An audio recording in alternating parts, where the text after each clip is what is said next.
প্রাণপ্রিয় বাবার অমতে কল্যাণী ভালোবেসে বিয়ে করে চৈতন্যকে। তারা এটা ভেবেই বিয়ে করে যে যখন বাচ্চা হবে তখন বাবা ঠিক মেনে নিবে, যেটা বর্তমান সময়ের ছেলে মেয়েদের একা বিয়ে করার ক্ষেত্রে অন্যতম এক যুক্তি। কিন্তু বিয়ের 6 মাস হয়ে গেলেও তাদের বাচ্চার কোনো খবর নেই। তাই তারা ডক্টর দেখায়। রিপোর্টে আসে চৈতন্য কখনো বাবা হতে পারবে না, আর যদি হয়ও সেটা খুব সময় সাপেক্ষ এবং চিকিৎসার মাধ্যমে হতে হবে। চৈতন্য বুক ভরা কষ্টের সাথে রিপোর্ট নিয়ে বাড়ি আসলে দেখে তার শ্বশুর তার স্ত্রীকে নিয়ে যাওয়ার জন্য অলরেডি চলে এসেছে। শ্বশুর তাকে চ্যালেঞ্জ করে বলে 100 দিনের মধ্যে সে তার মেয়েকে ঠিক নিয়ে যাবে। চৈতন্য যেন পারলে আটকে দেখায়। চৈতন্য তো কল্যাণীকে খুব ভালোবাসে, তাই সেও চ্যালেঞ্জ অ্যাকসেপ্ট করে নেয়। যে করেই হোক সে কল্যাণীকে তার কাছেই রাখবে। শুরু হয় জামাই শ্বশুরের নীরব যুদ্ধ, যেটার কোনো কিছুই কল্যাণী জানে না। এখন কল্যাণীকে আটকে রাখার একটাই বুদ্ধি, সেটা হলো 100 দিনের মধ্যে কল্যাণীকে প্রেগনেন্ট বানাতে হবে, তাহলে বাবা আর তাকে নিয়ে যেতে পারবে না। এখন 100 দিনের মধ্যে চৈতন্য কি তার নিজের স্ত্রীকে প্রেগনেন্ট করতে পারবে?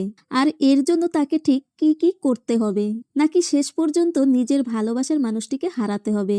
তাই নিয়ে আজ এক্সপ্লেন করব সম্প্রতি তেলুগু ভাষায় মুক্তিপ্রাপ্ত মুভি সন্তানা প্রাপ্তিরাস্তু, যার বাংলা অর্থ সন্তান প্রাপ্তি হোক। তার আগে আপনারা যদি আমার চ্যানেলটি এখনও সাবস্ক্রাইব করে না থাকেন তাহলে প্লিজ সাবস্ক্রাইব করে ফেলুন আর মজার মজার সব মুভি দেখতে থাকুন। সকাল হতেই সাইদুল নামের এক ব্যক্তি জ্যাক রেড্ডির দোকানে আসে। জ্যাক তখন পুজোয় ব্যস্ত। সাইদুল কফিন বক্স দেখতে চাইলে জ্যাক তাকে জ্ঞান দেওয়া শুরু করে। সাইদুল তাকে থামিয়ে কফিন বক্স দেখাতে বললে জ্যাক তাকে কফিন বক্স দেখানো শুরু করে। সাইদুলের একটি কফিন বক্স পছন্দ হলে জ্যাক বলে এটি তো বিক্রি হয়ে গেছে, আমি আপনাকে একই ডিজাইনের অন্য একটি কফিন বক্স দিচ্ছি। কিন্তু সাইদুল সেটিতে থাপ্পড় দিয়ে বলে আমার এটাই চাই। থাপ্পড় লেগে কফিনের বক্স খুলে গেলে সেখানে একজনের লাশ দেখা যায়। সেটা দেখে সাইদুল চমকে গিয়ে নিজের বন্দুক বের করে জ্যাকের দিকে তাক করে। লাশটি আসলে ড্যানিয়েলের। জ্যাক বন্দুক কেড়ে নিয়ে সাইদুলের দিকে তাক করে বলে তুই তো সেই সাইদুল যাকে ড্যানিয়েল 1 লক্ষ টাকা অ্যাডভান্স দিয়ে জ্যাককে খুন করতে পাঠিয়েছে, তাই না? আর জ্যাক এটা জানতে পেরে ড্যানিয়েলকে আগেই মেরে ফেলেছে। লোকটি ভয়ে কাঁপতে কাঁপতে তার কাছে ক্ষমা চাইতে থাকে।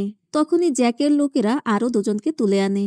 জ্যাক বলে আমার দিন বদলে গেছে, আমি জানকিরাম থেকে জ্যাক হয়ে গেছি, এখন আমাকে মারা এত সহজ না বলে বন্দুকের বাট দিয়ে এক বাড়ি দিয়ে কফিনের ভিতরে ঢুকিয়ে তাকেও গুলি করে মেরে ফেলে। এসব দেখে তো চৈতন্য আর সুব্বুর প্রাণ যায় যায় অবস্থা। জ্যাক তাদের কাছে গিয়ে বলে ঈশ্বর রাও স্যার লিখতে গিয়ে চক শেষ হয়ে গেলে ছাত্রদের বিরক্ত না করে নিজেই চক আনতে যায়, আর তাকে বিরক্ত করার সাহস তোরা কোথায় পেলি? বলেই তাদেরকে মারতে বললে সুব্বু বলে ঈশ্বর রাও স্যার যা দিয়েছে আমি তার ডাবল দেব। এতেও কাজ না হলে সুব্বুকে মারতে গেলে সুব্বু বলে আমি নই, ও ঈশ্বর রাও স্যারের মেয়ের লাভার। লাভার শুনেই জ্যাক গল্প শুনতে বসে যায়, কারণ জ্যাকেরও ভালোবাসার প্রতি একটা সফট কর্নার রয়েছে। জ্যাক তাদের গল্প বলতে বলে বলে যদি গল্প ভালো না লাগে তাহলে এর ক্লাইম্যাক্স কিন্তু আমি বানাবো। চৈতন্য গল্প বলতে শুরু করে। সে আর সুব্বু সফটওয়্যার কোম্পানিতে জব করে, কিন্তু সুব্বুর ইচ্ছা সে গভর্নমেন্ট জব করবে, কারণ গভর্নমেন্ট জবে কাজ তো নেই কিন্তু পয়সা আসতে থাকে। চৈতন্য একদিন সুব্বুকে তার এক্সাম হলে পৌঁছে দিতে যায়। চৈতন্য সুব্বুকে নামিয়ে বাইক ঘুরাতে গেলেই তার একটি অটোর সাথে ধাক্কা লাগে, আর সেই অটোতেই কল্যাণী ছিল। প্রথম দেখায় কল্যাণীকে তার এতটাই ভালো লাগে যে সে তার থেকে চোখই সরাতে পারে না। কল্যাণী হলে ঢোকার সময় অ্যাডমিট কার্ড দেখালে গার্ডে থাকা পুলিশ বলে এটা তো নামপল্লী গার্লস কলেজ, আর আপনার সিট পড়েছে হেমায়েতনগর গার্লস কলেজে, সময় কম, আপনি তাড়াতাড়ি যান। কল্যাণী দ্রুত যাওয়ার জন্য চৈতন্যকে হেল্প করতে বললে চৈতন্য খুশি হয়ে কল্যাণীকে বাইকে তুলে অনেক স্পিডে বাইক চালিয়ে 1 মিনিট থাকতে তাকে হেমায়েতনগর গার্লস কলেজে নিয়ে যায়। চৈতন্য গেটের সামনে বাইক থামিয়ে পিছনে তাকিয়ে কিছু বলতে গিয়ে দেখে কল্যাণী নেই। দেখা যায় কল্যাণী অলরেডি গেটের ভিতরে চলে গেছে। একটা থ্যাংক ইউ বা বাই কিছুই বলল না। বেচারি চৈতন্য আর কি করবে, তার তো লাভ অ্যাট ফার্স্ট সাইট হয়ে গেছে। আর কল্যাণী হয়তো তাড়াহুড়ার কারণে কিছু বলেনি, তাই সে পরীক্ষা শেষ হওয়া পর্যন্ত অপেক্ষা করে। পরীক্ষা শেষে কল্যাণী হল থেকে বের হলে চৈতন্য তাকে দেখে এগিয়ে গেলেও কল্যাণী বাবার সাথে ফোনে কথা বলতে বলতে তাকে পাশ কাটিয়ে চলে যায়। চৈতন্য তাকে ডাকলে সে ফোন রেখে তাকে ধন্যবাদ জানায়। চৈতন্য বলে আমি আপনাকে পৌঁছে দিতে পারি যেখানে আপনি যেতে চান। কল্যাণী বলে এর দরকার নেই, সকালে আমার দেরি হচ্ছিল, এখন আমি ঠিক যেতে পারবো। বলে চলে যেতে নিলে চৈতন্য তার ফোন নাম্বার চায়। এটা শুনে কল্যাণী তাকে টাকা দিয়ে বলে আমাকে কেউ হেল্প করলে আমি তাকে নিরাশ করি না। চৈতন্য কিছু বলতেই যাবে তখনই তার ফোন আসে। সে কথা বলে তাকিয়ে দেখে কল্যাণী চলে গেছে। তার মনটাই খারাপ হয়ে যায়। চৈতন্যর বোন শান্তি তার হাজবেন্ড আর মেয়ে নিয়ে অস্ট্রেলিয়ায় থাকে। চৈতন্য তাদেরকে ভিডিও কলে তার দুঃখের কথা জানায়। চৈতন্যর বোন তাকে ডিমোটিভেট করলেও তার দুলাভাই বলে, আমার তোমার উপর পুরো ভরসা রয়েছে, অবশ্যই তোমার ওই মেয়ের সাথে আবারও দেখা হবে। এরপর একদিন সুব্বু স্বভাব মতো অফিসে বসে ম্যাট্রিমনিতে মেয়েদের প্রোফাইল দেখার সময় কল্যাণীর প্রোফাইল সামনে এসে যায়। চৈতন্য প্রোফাইল দেখে সুব্বুকে বলে, এই মেয়ে তোর জন্য নয়। সুব্বু কেন জানতে চাইলে চৈতন্য বলে, এ তো সরকারি চাকরিওয়ালা ছেলে চাইছে। সুব্বু বলে, তাতে সমস্যা কি, আমি পরীক্ষা দিচ্ছি, আমার চাকরি হয়েই যাবে বলে সে কল্যাণীকে রিকোয়েস্ট পাঠায়। কল্যাণী সাথে সাথে রিজেক্ট করে দেয়। এরপর চৈতন্য ম্যাট্রিমনিতে প্রোফাইল খুলে কল্যাণীকে মেসেজ করে। এরপর বলে, সুব্বু এটা সেই মেয়ে যার কথা তোকে আমি বলেছিলাম। আমি ভেবেছিলাম তোরা বিশ্বাস করবি না, তাই আগে বলিনি। সুব্বু বলে, আমি সরকারি চাকরি করি বলে মিথ্যে বলেছি, তারপরও অ্যাকসেপ্ট করেনি। তাহলে ওকে কিভাবে অ্যাকসেপ্ট করবে? তখনই রিকোয়েস্ট অ্যাকসেপ্টের নোটিফিকেশন আসে। যত সব ফালতু বলে সুব্বু চলে যায়। তখনই দেখা করার জন্য কল্যাণী মেসেজ করে। চৈতন্য একটি ফুলের তোড়া নিয়ে নির্ধারিত ক্যাফেতে চায় দেখা করতে। চৈতন্যের পিছনের টেবিলেই এক বয়স্ক লোক বসা ছিল। লোকটি বলে, তোমাকে তো আগে এখানে কখনো দেখিনি। চৈতন্য বলে, সে হায়দ্রাবাদ থেকে এসেছে। আর সে কি করে জানতে চাইলে বলে, সে সফটওয়্যার কোম্পানিতে জব করে। চৈতন্য ক্যাফের সাইডে যায় সিগারেট ধরাতে, কিন্তু তার কাছে লাইটার নেই দেখে সেই লোকটি তার কাজের লোক নান্দুকে লাইটার দিতে বলে। এরপর বলে, যেহেতু তুমি সফটওয়্যার ইঞ্জিনিয়ার তাহলে তো তোমার স্যালারিও ভালো। চৈতন্য বলে, ওই 60,000 আর কি। এরপর লোকটি বলে, তাহলে তো নিশ্চয়ই তোমার বাড়ি গাড়ি আছে। চৈতন্য বলে, আমার কোনো বাড়ি নেই, বন্ধুলাভাই বাহিরে থাকে, আমি তাদের বাড়িতে থাকি। লোকটি বলে, তাহলে তো তোমার অনেক সেভিংস আছে, যেহেতু তোমার কোনো খরচ নেই। চৈতন্য বলে, আরে আঙ্কেল, সেভিংস করা তো আপনাদের জেনারেশনের কাজ, আপনিই বলুন, মরার পরে কি সেভিংস আমাদের সাথে যাবে? লাইফে এনজয় করতে হয়, আমরা তো সপ্তাহে 2 বার পাবে যাই। এরপর ছুটির দিনে trip, movie, shopping, EMI and smoke তো লেগেই থাকে। আর এই স্মোকেই সব টাকা কিভাবে শেষ হয়ে যায় সেটা তো বুঝতেই পারি না। লোকটি বলে, কিন্তু মেয়ের বাবারা তো এমন ছেলে পছন্দ করে না। চৈতন্য বলে, মেয়ের বাবাকে আবার কে জিজ্ঞাসা করতে যাবে? আমাদের দুজনের পছন্দ হলে আমরা নিজেরাই বিয়ে করে নেব। লোকটি বলে, কিন্তু কল্যাণী তো এমন মেয়ে নয়। কল্যাণীর জন্য ছেলে প্রথম তার বাবার পছন্দ হতে হবে, আর সেটা আমি, মানে ইনিই হচ্ছেন ঈশ্বর রাও, কল্যাণীর বাবা। সে আরো বলে, তোমাকে ওই মেসেজ কল্যাণী করেনি, আমি করেছি। আসলে ও তো জানেও না যে আমি ম্যাট্রিমনিতে ওর প্রোফাইল ক্রিয়েট করেছি। চৈতন্য বুঝতে পারে সে বক বক করে সবকিছু বলে কত বড় ভুল করে ফেলেছে। সে পিছন পিছন গিয়ে বলে, স্যার, আমি আমার স্বভাব পাল্টে নিব। ঈশ্বররাও বলে, যখন আমি প্রথম জব পাই তখন আমার 5,000 টাকা স্যালারি ছিল, রিটায়ারের সময় সেটা 50,000 হয়েছিল। আর এটা দিয়েই আমি ধাপে ধাপে এই পর্যন্ত এসেছি। আমি বুঝি জীবনে টাকার গুরুত্ব কতখানি। আর তোমার 60,000 টাকা স্যালারি একদিক দিয়ে আসে তো আরেক দিক দিয়ে বের হয়ে যায়। এমন ছেলের সাথে আমার মেয়ের বিয়ে আমি কোনো দিনও দিব না।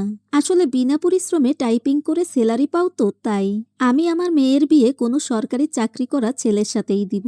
তোমাকে আমি এত কথা বলছি কারণ তুমি আমার মেয়েকে মেসেজ করেছিলে, তার ভালোবাসার জন্য তুমি যে কোনো সীমা পার করতে পারো, তোমাকে কোথাও যেতে হবে না। এরপর তুমি আমার মেয়ের সাথে কন্ট্যাক্ট করার চেষ্টা করলে তোমার জন্য সেটা খুবই খারাপ হবে, বুঝতে পেরেছো? এবার তো চৈতন্যেরও রাগ উঠে যায়। আর সে বলে, আপনার কি মনে হয় কোম্পানি এতটা বেয়াকুব যে শুধু টাইপিং করার জন্য মাসে লাখ টাকা স্যালারি দেয়? স্যার, আমরা এই কোম্পানিতে কাজ করি, টাইপিং করি, আর সেই টাকা থেকে যে ট্যাক্স দেই সেই ট্যাক্স থেকেই সরকার আপনাদের পেনশন দেয়।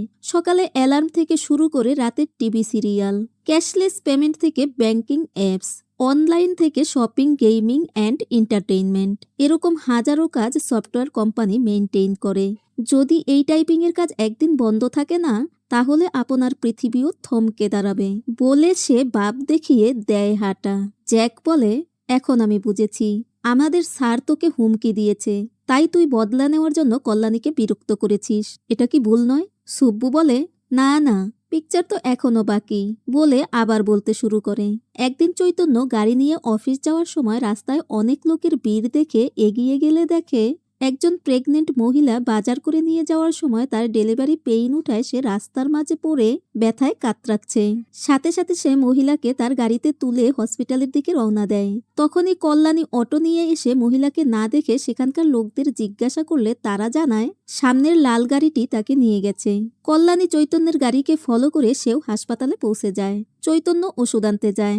আর তখনই কল্যাণী সেখানে গেলে নার্স কল্যাণীকে রুগীর এগ্রিমেন্ট পেপারে সাইন করায় আর মহিলাটির ফোন কল্যাণীর কাছে দেয়। কল্যাণী সেটি দিয়ে মহিলাটির হাজবেন্ডকে ফোন দিয়ে হাসপাতালে আসতে বলে। দেখা যায় চৈতন্য আর কল্যাণী একই জায়গায় উল্টো হয়ে বসে আর চৈতন্যের সাথে টাচ লাগায় কল্যাণী সরিও বলে, কিন্তু কেউ কারো মুখ দেখে না। তখনই সিকিউরিটি এসে জানায় গেটের সামনে যার গাড়ি সেটা যেন সরিয়ে রাখে, কারণ এতে সেখানে জ্যাম লেগে যাচ্ছে। এটা শুনে চৈতন্য গাড়ি সরাতে চলে যায়। তখনই মহিলাটির হাজবেন্ড আসলে কল্যাণী তাকে সব বুঝিয়ে দিয়ে চলে যেতে নেয় আর চৈতন্য এসে আবারও বেঞ্চে বসে। তখনই নার্স বের হয়ে বলে পেশেন্টের মেয়ে হয়েছে।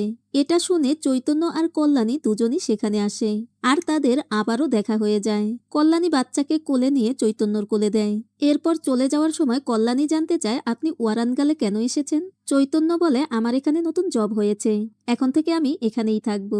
মানে সে হায়দ্রাবাদের থেকেও কল্যাণীকে মিথ্যে বলে, কারণ এতে সে প্রতিদিন কল্যাণীর সাথে দেখা করতে পারবে। কল্যাণী চৈতন্যর নাম্বার চেয়ে বলে আপনি এখানে নতুন, কোনো কিছু প্রয়োজন হলে আমাকে ফোন দিবেন। এরপর সে চলে যায়। এরপর থেকেই তাদের নিয়মিত মেসেজ, দেখা, কথা হতে থাকে আর তাদের মধ্যে ভালোবাসাটাও হয়ে যায়। একদিন কল্যাণী চৈতন্যকে তার মায়ের কবরের কাছে নিয়ে গিয়ে বলে আমি লাইফে যখনই কোনো নতুন ডিসিশন নেই সবার আগে এখানে এসে মাকে বলি আর ওনার আশীর্বাদ নেই। চৈতন্য বলে আমিও আমার বোনকে সব বলি, ও সব জানে। কল্যাণী জানতে চায় কি জানে। চৈতন্য বলে সেই কথাটাই যা তুমি এখন তোমার মাকে বললে। এরপর একদিন পুজো দেওয়ার সময় পণ্ডিত গোত্রের নাম জানতে চাইলে পিছন থেকে কল্যাণীর বাবা গোত্রের নাম বলে, মানে সে সব জানতে পেরে গেছে। কল্যাণী কিছু বলতে নিলে তার বাবা বলে পুজোর পর কথা হবে। পুজো শেষে কল্যাণীর বাবা তাকে চৈতন্যের সাথে আগে দেখা হওয়া, চৈতন্যর বলা কথা, এমনকি চৈতন্য যে ওয়ারানগাল চাকরি হওয়ার মিথ্যে কথা বলেছে সেই সব কিছু বলে দেয়। চৈতন্য কল্যাণীকে বলে আমি মানছি আমি মিথ্যে কথা বলেছি, কিন্তু আমি হায়দ্রাবাদ থেকে ওয়ারানগাল প্রতিদিন তোমার সাথেই দেখা করতে আসি, এর মধ্যে অন্য কিছু নেই। কল্যাণীর বাবা বলে ওর পুরো জীবনটাই মিথ্যার উপর দাঁড়িয়ে, ও একটা ফ্রড ছেলে আর তোকে ফাঁসাতে চায় বলে তাকে টানতে টানতে নিয়ে যায়। এরপর চৈতন্য সুব্বুকে নিয়ে কল্যাণীর বাড়ির সামনে দাঁড়িয়ে থাকলে তখনই ঈশ্বররাও জকিকে ফোন দিয়ে তার কথা বলে আর তারা এদেরকে তুলে আনে। এই গল্প শুনে তো ভালোবাসার পূজারী জকি বেচারি কেঁদেই ফেলে। এরপর নিজের লোকদের সরিয়ে দিয়ে তার ভালোবাসার গল্প বলা শুরু করে। যখন সে ক্লাস 10-এ পড়ে তখন সে প্রার্থনা নামের এক মেয়েকে ভালোবেসেছিল। প্রার্থনা বিশ্বাস করত বইয়ের ভিতর একটি ময়ূরের পাখ রাখলে পরের দিন তা দুটি হয়ে যায়। তাই তার খুশি দেখার জন্য জ্যাক প্রার্থনার বইয়ে একটি ময়ূরের পাখের জায়গায় আরও একটি ময়ূরের পাখ রেখে দিত। একদিন জ্যাক ফোনে মেসেজ দিয়ে প্রার্থনাকে তার ভালোবাসার কথা জানাতে চায়, কিন্তু তখন ফোনে হিন্দি টাইপ করা যেত না আর জ্যাক ইংলিশ পারত না।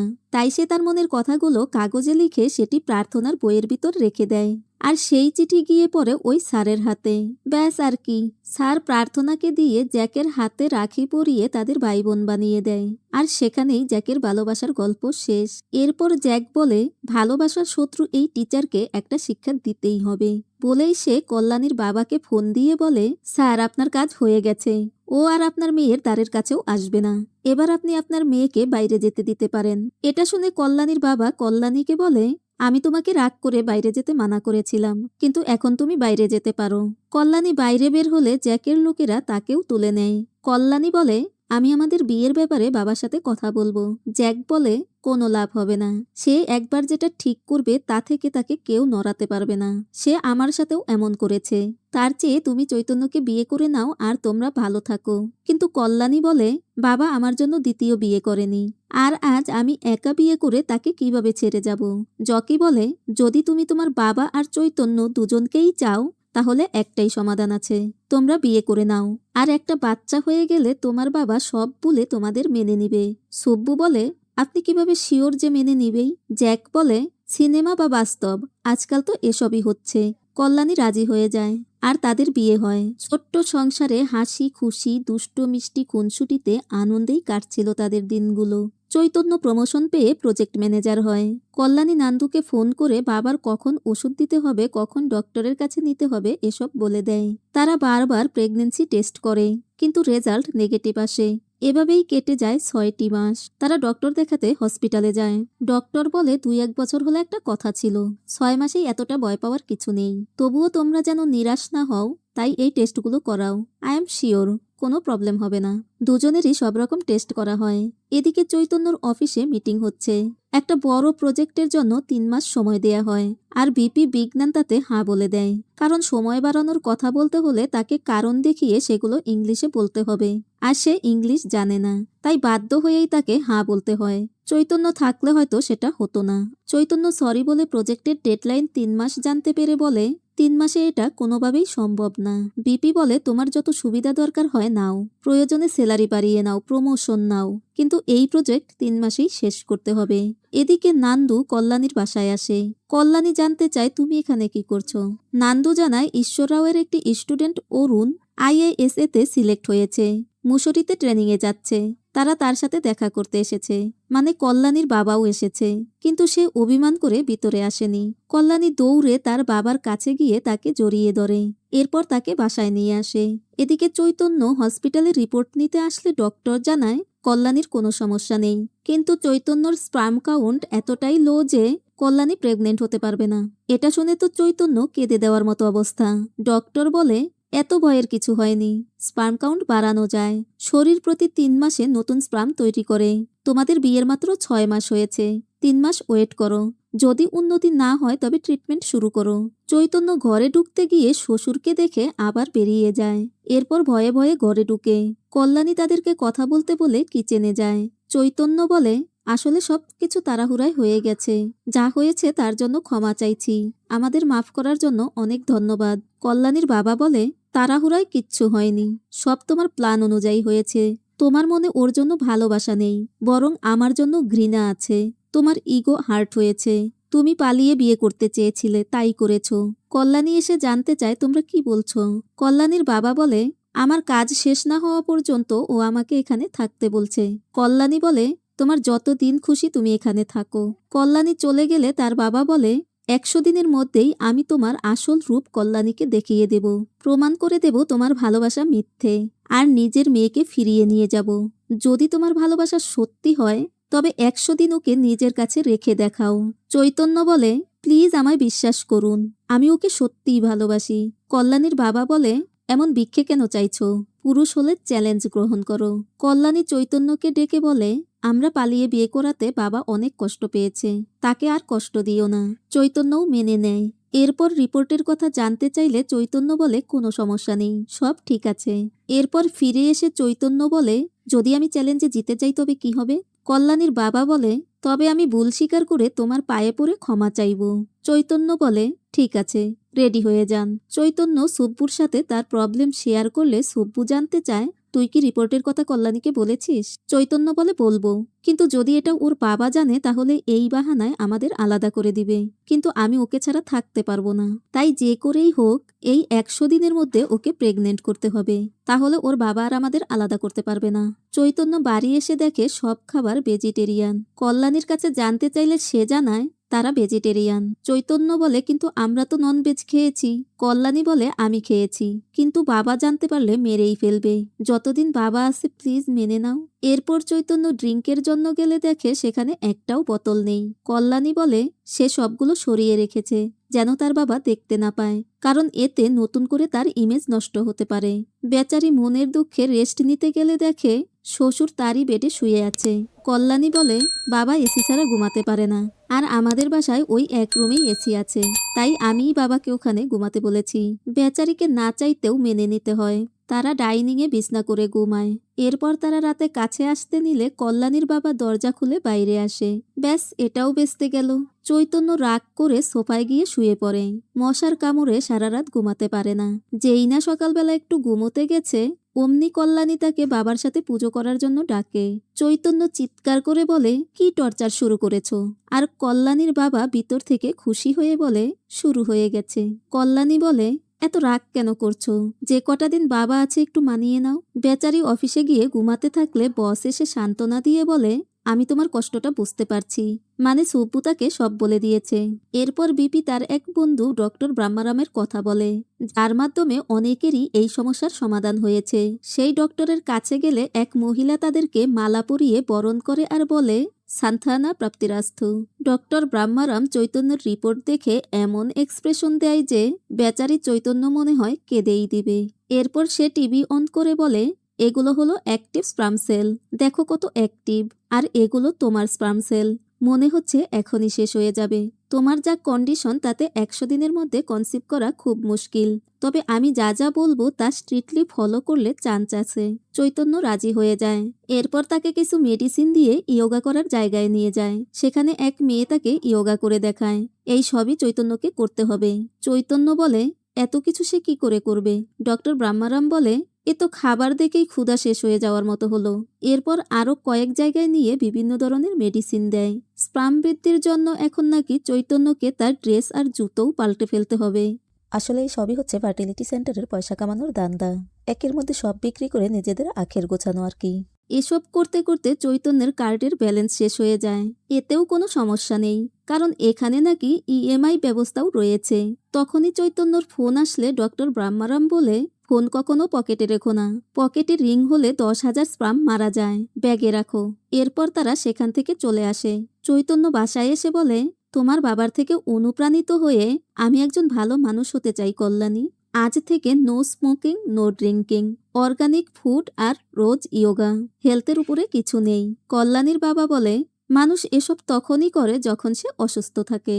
কল্যাণী চলে গেলে তার বাবা চৈতন্যকে বলে, তুমি যতই নাটক করো না কেন ওকে ধরে রাখতে পারবে না। দিন গোনা শুরু করো। চৈতন্যর মন খারাপ হলেও তার কথায় পাত্তা না দিয়ে সে নিজের কাজ করা শুরু করে। চৈতন্য কল্যাণীর কাছে আসতে নিলে কল্যাণী বাবার কথা বলে মানা করে। চৈতন্য দেখায় সে তার বাবার দরজায় তালা লাগিয়ে দিয়েছে। তাতেও কোনো কাজ হয় না। দেখা যায় শ্বশুর মশাই কল্যাণীকে ডাকতে থাকে। বাধ্য হয়ে চৈতন্যকে দরজা খুলে দিতে হয়। একদিন চৈতন্য অফিস থেকে ফিরে দেখে ঘরভর্তি ফার্নিচার। মানে তার শ্বশুর এসব কিনে দিয়েছে। এটা দেখে তার খারাপ লাগে। আর সে কল্যাণীকে বলে, এসব কি?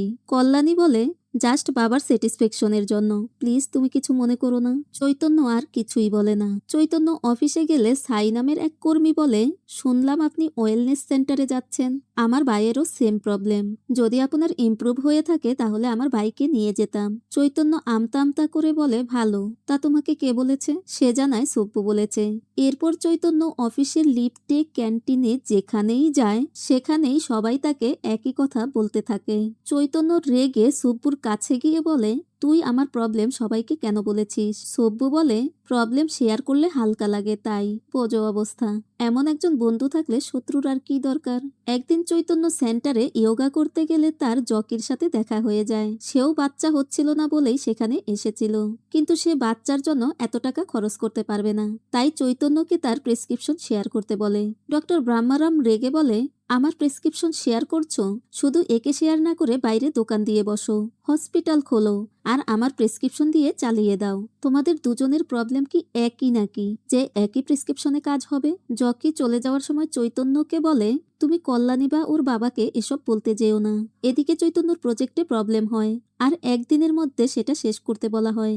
এর জন্য চৈতন্য প্রিয়াঙ্কাকে সন্ধ্যা 7টায় মিটিং রাখতে বলে। সুব্বু বলে, সন্ধ্যা 7টায় তো আমাদের রিইউনিয়ন পার্টি রয়েছে।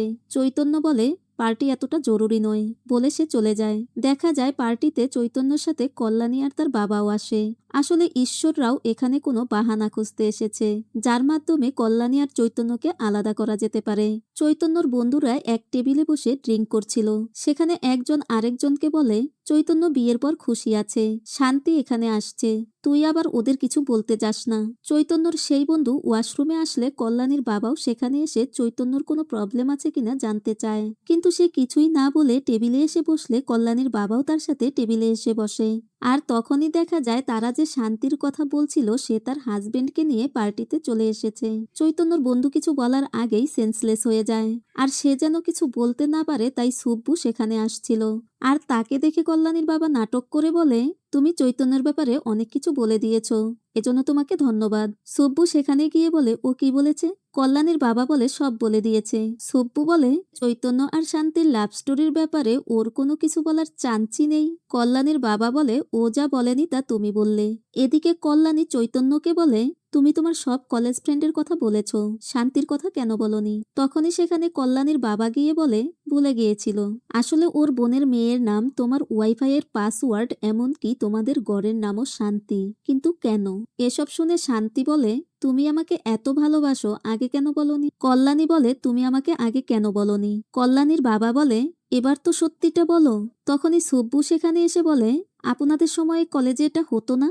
এই যে আদির সাথে পল্লবী, সুয়াতি আর ভারত এইভাবে যতজন কলেজ লাইফে রিলেশনে ছিল তাদের সবার কথা বলে বলে, তাতে কি সমস্যা হয়েছে? তখনই দেখা যায় আসলে কি সমস্যা হয়েছে। হাজবেন্ডরা ওয়াইফের সাথে আর ওয়াইফরা হাজবেন্ডের সাথে সেখানেই ঝামেলা লাগিয়ে দিয়েছে। এই সুব্বু আসলে পারেও বটে। কল্যাণীর বাবা তো বাড়ি এসে খুশিতে নাচতে শুরু করে, কারণ সে জিতে গেছে। তখনই চৈতন্য কল্যাণীকে বলে, শান্তি সুধা আসলে আমার মায়ের নাম, আর আমি আমার মাকে ভালোবেসে তার নামে এসব করেছি। শান্তি শুধুই আমার ক্রাশ ছিল, কখনো তাকে প্রপোজও করিনি। কল্যাণী জানতে চায়, তাহলে তুমি ওখানে কেন বললে না? চৈতন্য বলে, আমি তোমাকে সবার মাঝে ছোট করতে চাইনি। কল্যাণীর বাবাকে দেখে মনে হয় সে কিছুটা হলেও বুঝতে পেরেছে। কল্যাণী জানতে চায়, তুমি কি আমার থেকে আর কিছু লুকিয়েছ? চৈতন্যর তার স্পার্ম রিপোর্টের কথা মনে পড়ে, কিন্তু সে তখনও সত্যিটা বলে না। একদিন চৈতন্য কল্যাণীর বাবাকে রাস্তায় দেখে বলে, আপনার উপর শোধ নেওয়ার জন্য আমি কল্যাণীকে বিয়ে করেছি। আপনিও জানেন যে এ কথাটা মিথ্যে। 10 দিন পরে যখন আপনি হেরে যাবেন তখন আপনার ইগো হার্ট হবে, আর আপনি কল্যাণীর থেকে আরো দূরে সরে যাবেন। কেন করছেন এসব? একবার শান্ত মনে ভেবে দেখুন, বলে সে চলে যায়। কল্যাণীর বাবাও বুঝতে পারে চৈতন্য ঠিকই বলেছে, আর সে চলে যাওয়ার জন্য ব্যাগ গোছাতে থাকে। কাপড় নেওয়ার সময় ডক্টর ব্রহ্মারামের রিপোর্ট পড়ে যায়। সে রিপোর্টটা তুলে আবারও জায়গা মতো রেখে দেয়, কিন্তু পড়ে দেখে না। তখনই কল্যাণী এসে জানতে চায়, তুমি কেন চলে যাচ্ছ? চৈতন্য কি কিছু বলেছে? তার বাবা বলে, একদমই না, আসলে আমার একটা কাজ পড়ে গেছে তাই যেতে হচ্ছে, বলে সে মেয়েকে বিদায় জানিয়ে চলে যায়। চৈতন্যর প্রজেক্টে আবারও কোনো সমস্যা হয়। চৈতন্য বলে, হয়তো কোনো মিসকমিউনিকেশন হয়েছে, আমি সন্ধ্যার মধ্যে সব ক্লিয়ার করব। কিন্তু ভাইয়ার বলে, সন্ধ্যা নয়, আমার 2 ঘন্টার মধ্যে সমাধান চাই। এদিকে জ্যাক কোনো কাজে হায়দ্রাবাদে আসলে ঈশ্বর রাওকে দেখে তার কাছে হাত জোর করে ক্ষমা চেয়ে বলে, বাচ্চা হলে আপনি ওদের মেনে নিবেন এমন বুদ্ধি ওদের আমিই দিয়েছিলাম। বাচ্চা হওয়া তো দূরেই থাক, আপনি এত ভালো মানুষ যে যার কোনোদিন বাচ্চাই হবে না এমন জামাইকেও মেনে নিয়েছেন। আসলে আপনি খুব ভালো মানুষ, আপনার মতো এমন ভালো মানুষ আমি আর একটাও দেখিনি। জ্যাক নিজেই চৈতন্যকে বলতে মানা করে আবার সে নিজেই বলে দিল। এদিকে এমনিতেই প্রজেক্টে প্রবলেম চলছে, এর মধ্যে টিম মেম্বার ওয়াইফের ডেলিভারির জন্য 10 দিনের ছুটি চাইছে। তখনই কল্যাণীর বাবা চৈতন্যকে বারবার ফোন দিতে থাকে। চৈতন্য সাইটে গিয়ে ফোন তুললে কল্যাণীর বাবা বলে, আমি নিজেকে ভুল ভেবে আমার সিদ্ধান্ত বদলে নিয়েছিলাম, কিন্তু আমার জ্যাকের সাথে দেখা হয়েছিল, ও আমাকে সব জানিয়েছে। ঈশ্বর আছেন তো, তুমি সবাইকে ধোঁকা দিতে পারো, কিন্তু তাকে নয়। চৈতন্য জানতে চায়, আপনি কি কল্যাণীকে এসব বলেছেন? কল্যাণীর বাবা বলে, কিচ্ছু বলিনি, আর বলবও না, কিন্তু কল্যাণী কাল সকালের মধ্যে আমার বাড়ি আসবে। এর জন্য যা কিছু করার তোমাকেই করতে হবে। ও তোমাকে ভরসা করেছিল, আর তুমি ওকে ঠকিয়েছ। যদি তোমার মধ্যে এতটুকু মনুষ্যত্ব থাকে তবে যেমন বলেছি তেমন করো, বলে সে ফোন রেখে দেয়। চৈতন্য দ্রুত বাসায় যেতে নিলে টিম মেম্বার আবারও ছুটির কথা বলে। চৈতন্য তাকে অনেক বুঝালেও সে কিছুতেই বুঝতে চায় না। এজন্য চৈতন্য তাকে বলে, এমন মনে হচ্ছে যে পৃথিবীতে তুমিই প্রথম বাবা হচ্ছ। টিম মেম্বার বলে, যে নিজে বাবা হতে পারবে না সে আরেকজন বাবার ফিলিংস কি করে বুঝবে?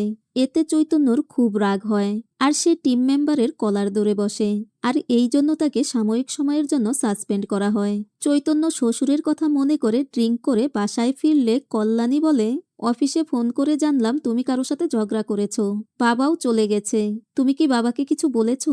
দেখা যায় চৈতন্য শুধু একাই ড্রিঙ্ক করেনি, বরং মাতাল এক বন্ধুকেও সাথে নিয়ে এসেছে বাসায় বসে আরো ড্রিঙ্ক করবে বলে। চৈতন্য কল্যাণীর কোনো প্রশ্নের উত্তর না দিয়ে বন্ধুকে নিয়ে ড্রিঙ্ক করতে বসে যায়। এদের এই অবস্থা দেখে চৈতন্যর বন্ধু চলে যেতে নিলে চৈতন্য বলে, তুই কোথায় যাচ্ছিস? এটা আমার বাসা, আমার যা খুশি আমি তাই করব। কল্যাণী আবারও বলে, বাবা যখন সকালে চলে গেছে তখনই বুঝতে পেরেছি তুমিই কিছু বলেছ। চৈতন্য রেগে বলে, হ্যাঁ আমিই কিছু বলেছি। সব সময় শুধু বাবা বাবা করতেই থাকে। বাবা এটা করেছে, বাবা ওটা করেছে। আমি বুঝতে পারি না আমি একে বিয়ে করেছি না এর বাবাকে। কল্যাণী বলে, তুমি নেশার ঘরে কি বলছো বুঝতে পারছো? চৈতন্য হাতের গ্লাস আছাড় দিয়ে ভেঙে বলে, নেশার ঘরে বলছি না, এটাই রিয়েল আমি। এতদিন তো আমি তোমার সাথে অভিনয় করছিলাম। তোমার বাবা এই বাসায় এসে আমার জীবনকে নরক বানিয়ে দিয়েছে।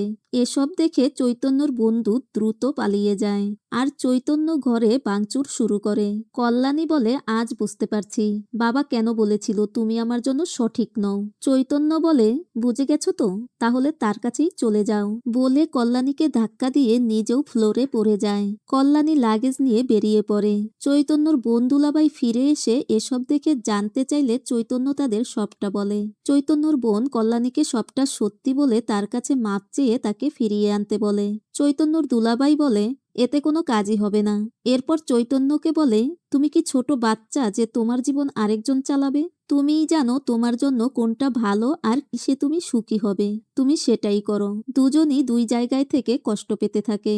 কল্যাণীর আরটিওতে জব হয় আর পোস্টিং আদিলাবাদে। এটা শুনে কল্যাণীর মনে পড়ে তার জব দূরে হলে চৈতন্য নিজের চাকরি ছেড়ে তার সাথে যেতে চেয়েছিল তাকে সাপোর্ট করার জন্য। কল্যাণীকে অন্যমনস্ক দেখে তার বাবা বলে, দূরত্ব নিয়ে ভেবো না। তোমার সিনিয়র অরুণ পাশের জেলার কালেক্টর, সেই তোমার টেক কেয়ার করবে। অরুণ কল্যাণীর সাথে দেখা করতে আসে। অরুণ বলে, আইএএস ইন্টারভিউতেও এত টেনশন হয়নি যেটা এখন হচ্ছে। তবুও বলছি, স্যার বলেছিলেন তোমার বিয়েতে কিছু সমস্যা চলছে আর তুমি খুব দ্রুত ডিভোর্স নেবে। আমি তোমাকে বিয়ে করতে ইন্টারেস্টেড কিনা জানতে চাইলে আমি বলেছিলাম ট্রেনিংয়ের পরে। কল্যাণী জানতে চায় এটা বাবা কবে বলেছিল। অরুণ বলে 6 মাস আগে, যখন উনি হায়দ্রাবাদে আমার সাথে দেখা করতে এসেছিলেন। কল্যাণী বুঝে যায় তার বাবা তাকে প্ল্যান করে ছাড়ানোর জন্যই সেখানে গিয়েছিল। কল্যাণী তার বাবার কাছে জানতে চায় সে কেন এটা করলো। কল্যাণীর বাবা বলে, কারণ সে চৈতন্য থেকে তাকে বাঁচাতে চেয়েছিল। কল্যাণী জানতে চায় এতে চৈতন্যর ভুল কোথায়। কল্যাণীর বাবা বলে, ও কিছু ভুল করেনি, ভুল তুমি করেছ আর আমি তোমার সেই ভুল শুধরানোর চেষ্টা করছি।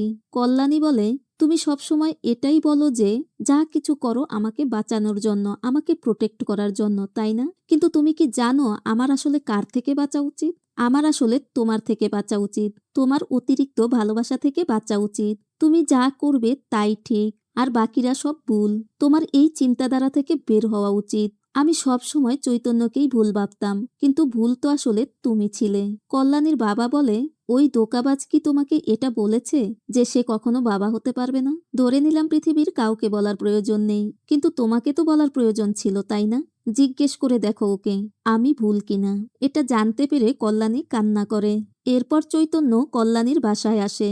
কল্যাণীর বাবা চৈতন্যকে ঢুকতে দিতে না চাইলেও চৈতন্য জোর করেই ঢুকে, কিন্তু কল্যাণীকে কোথাও খুঁজে পায় না। চৈতন্য ফোন করে, কিন্তু ফোন ঘরেই ছিল। এবার কল্যাণীর বাবা চিন্তায় পড়ে যায় আর তারা কল্যাণীকে খুঁজতে বের হয়। কল্যাণীকে না পেয়ে চৈতন্য কান্না করতে থাকে। কল্যাণীর বাবা বুঝতে পারে চৈতন্য কল্যাণীকে তার চেয়ে কম ভালোবাসে না।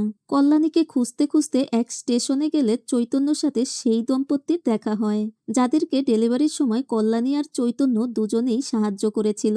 বাচ্চার মা বাচ্চাকে চৈতন্যর কোলে দিতে গেলে সে কান্না করতে করতে মা ডেকে ওঠে। তখনই চৈতন্য তাদেরকে ধন্যবাদ দিয়ে বলে, আমি জানি কল্যাণী কোথায় আছে। বলে তারা কল্যাণীর মায়ের কবরের কাছে যায়। সত্যি সত্যি কল্যাণী সেখানেই ছিল। কল্যাণীর বাবা তার মায়ের কবরের কাছে গেলে তার মনে পড়ে কল্যাণীর মা তাকে ওয়াদা করিয়েছিল সে কল্যাণীর এতটা খেয়াল রাখবে যে কল্যাণী কখনো যেন তার মায়ের অভাব বুঝতে না পারে। আর সেই ওয়াদা পালন করতে করতে সে কল্যাণীকে এতটা বিরক্ত করে ফেলেছে যে আজ তার মনের কথা বলতে সে তার মায়ের কবরে চলে আসে।